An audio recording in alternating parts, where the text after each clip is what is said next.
1, 2, 3, 4.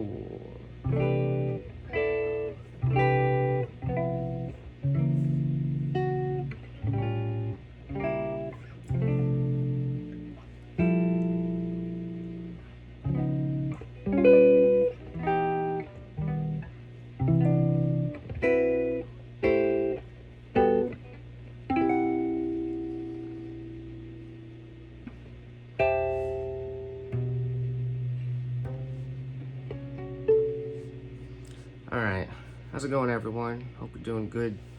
But that was just a little bit of a harmonic material that I worked out unexpectedly yesterday. Figured it'd be cool to share with you guys. There's a PDF of this available if anyone wants to check it out. It's available on my Patreon for purchase, and of course you'll get all the PDFs on the channel for only $5 a month on Patreon. But anyway, yeah, I just thought it was cool. It's a little different, you know, the context is pretty specific. I mean, these voicings, you know, they're very dense with a lot of notes in them, most of them, and there's a lot of harmonic motion, and I'm doing this like over a ballad right now where most of the harmonic rhythm for all the voicings, I'm playing like a different chord on every quarter note. There's one bar where I'm doing half notes, but you know, the basic chord progression and form and like functional harmony going on with this is very simple. That's why I thought it was a cool example to look at, because you can kind of see like what this could develop into, right? If I were to play the same exact progression, like chords, same chord progression with the same harmonic rhythms, but just very standard, you know, chords, like maybe shell voicings or something, it'd be like this. This would be in the key of C, all right? It'd be like 1, 2, 3, 4. C major 7, 2, 3, 4, you know, D flat diminished, or and A7, and then 2 chord, D minor 7, I get half notes for that. Then 1, 2, 4 quarter notes of the 5, and then 4 of the 1 again, C major, and then I have some like ending stuff that I do where I just kind of let it ring out, right? Do it again. I'll kind of talk at the same time, but I'll speak in terms of like functional harmony. So it's like 1 chord, 6 chord primarily, 2 chord, 5 chord,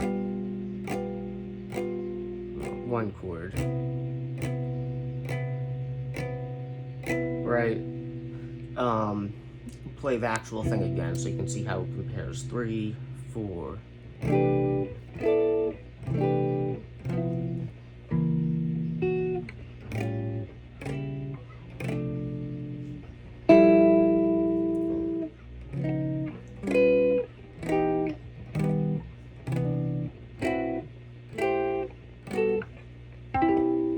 That chord is annoying to hit, but it's a cool chord.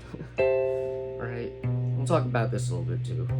Alright, just some fancy stuff. Alright, now, I'm not going to go through my whole compositional approach or how I'm deriving this. I mean, I'm kind of just, you know, taking it as it comes, like I usually say. I did have like a melody. It's really coming from a piece of vocabulary or solo, not mine, and I'm not like harmonizing that whole melody in that part, but maybe like the strong melodic notes that are falling on like the strong beats. In terms of these voicings, when I'm going, you know, or what is it? You know, my top note of the voicings are guiding me along with the harmony, all right? But I'm not gonna, you know, talk about what that's coming from, all right? But I will kind of just go through this quickly and show you like what the voicings are. Like I said, you can check out the PDF if you really want to follow along or check this out.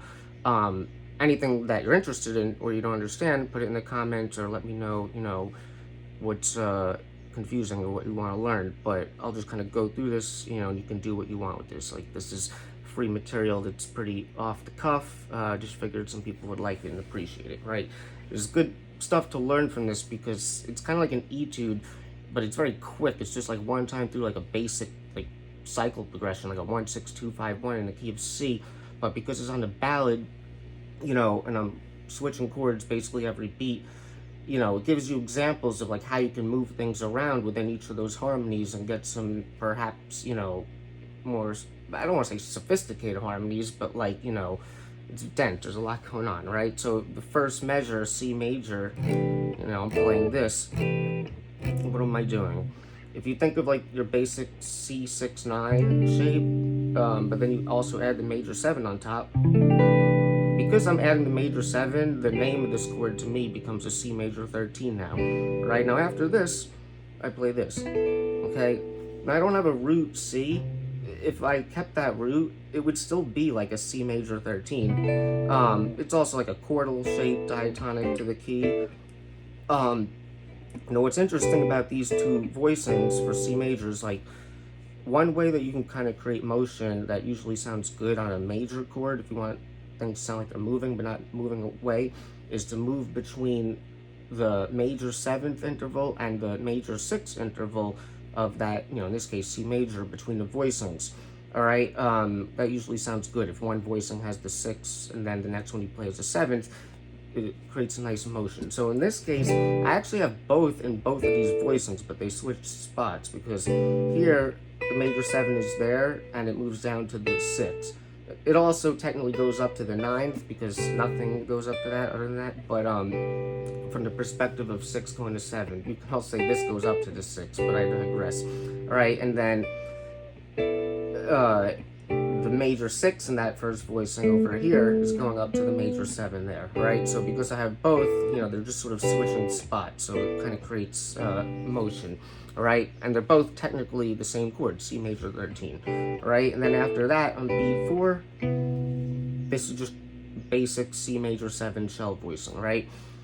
This is good to notice, because even I would say, like, if you're trying to figure out how to move chords around without the chords changing, I think there's this intuitive feeling where you sort of realize, like, you can't approach it where you're just going to play like 4 different inversions all the time, or just like 4 voicings for that chord. In the past, you know, if I had tried it like that, I don't think I would get good results. But it can be like that. It's just that that shouldn't be the approach, right? Your voicing should be sort of derived more melodically, or with some intention of where the notes are going. So this way, if you pick different voicings of the same chord, it may have a better chance of sounding good. All right, so ramble over. All right, so second measure. Like I said, it's like a 6-7. In this case, it's like A7, but I'm also using the diminished as well that relates. So the 6-7 is kind of like the flat 2 diminished in the key. So like I said before, D flat or C sharp diminished. So what I'm doing for this, I'm going, what do I do? 2, 3, 4. So this is just a C sharp diminished, root, flat 3rd, diminished 7th, right? And I'm adding this note on top.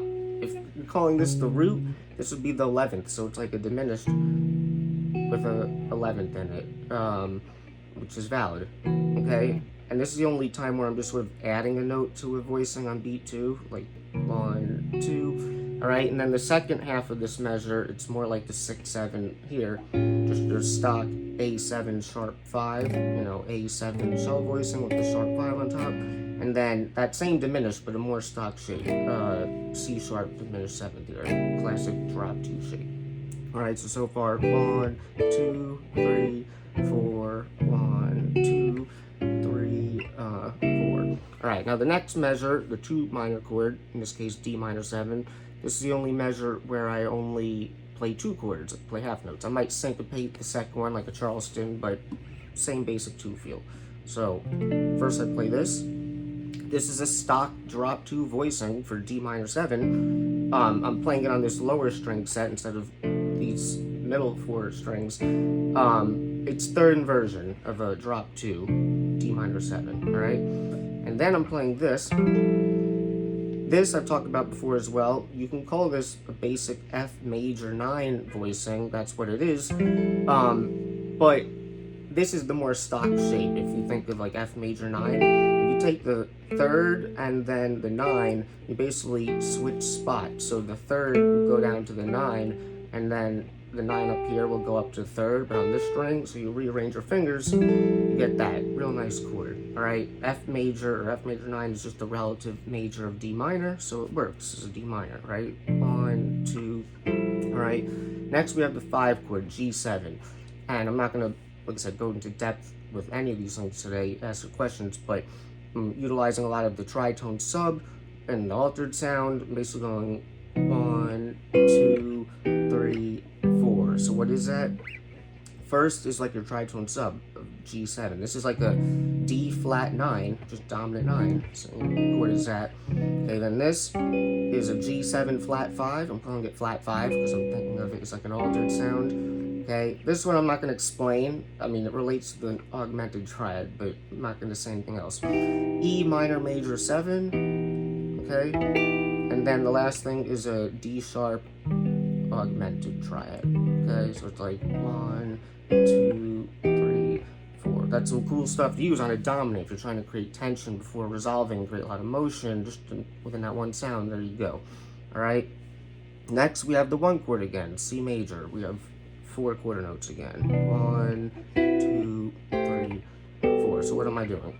Okay, first, C major 9. Basic stock shape is just on the low string set again. Most people are used to seeing it here, but C major 9. Okay, next, pretty common, just your C major 7 sharp 11, like a Lydian sound. If you know your stock, just basic C major 7, you know, that closed voicing and root position, and then you took the 5th and you lowered it to put in the sharp 11 instead. That's the shape, all right? One thing you're going to see with this, I talked before about how you can move between the major 7 interval and major 6 interval on a major chord between the voicings to create good motion. Another thing that you can do is kind of sound silly, but you know, it doesn't need to have an elaborate sort of name, but like switch between like Lydian and not Lydian, basically, or like a major without the sharp 11, all right? Because look at what we have. We have C major 9, then we have C major 7, so that's sharp, that's the Lydian, C major 7 sharp 11. This, it's like an upper structure, but literally what I'm playing is an A minor 7 drop 2 in root position. Like I said, most people are used to playing it on these strings, but that's like the relative minor of C major, so that gives you your C major 6 sound, you know, 6th, 3rd, 5th root, right? So we were just on this, which was like the Lydian, like I said, and then now we're on like a C major 6. Maybe we'll say that, switch between like a major 6 and a Lydian sound, right? Because next on beat 4, I'm playing what looks like a basic G major 9 chord, and that's what it is. But within the context of C, it gives a Lydian sound, all right? Because C Lydian is diatonic to G major, so there's a G major chord, right? So it's like not Lydian, Lydian, not Lydian, Lydian, like all over a C. Okay, then the way we end it, okay? This chord is kind of unconventional and cool. I go to this, okay? Now this is another C Lydian sound, but what I'm specifically playing is literally like a C add sharp 11, C major add sharp 11. Literally a C major triad, and then from the 5th, I go down a major 7 interval, and I play the sharp 11, all right? You think of add chords or triads with other extensions, but not a 7th. We think of add 9, add 11, but you don't really hear about add sharp 11, but on a Lydian, you know, that exists. And I picked it because of the voice leading of, you know, I heard it coming from this, but, you know, it's a great sounding chord, all right?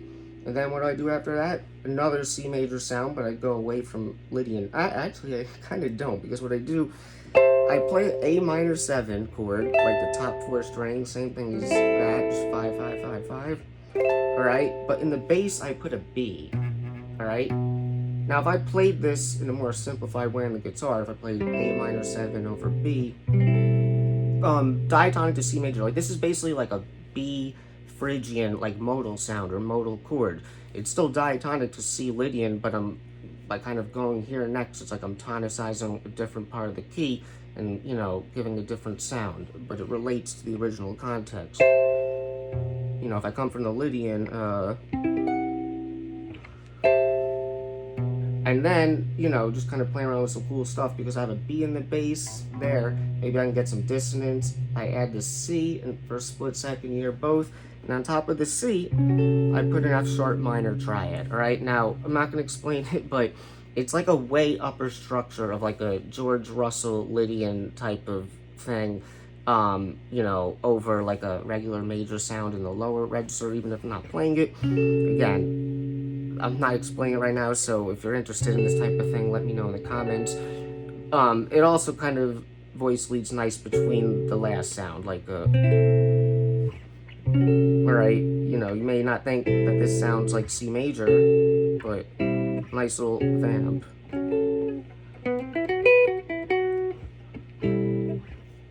Right, so there you go.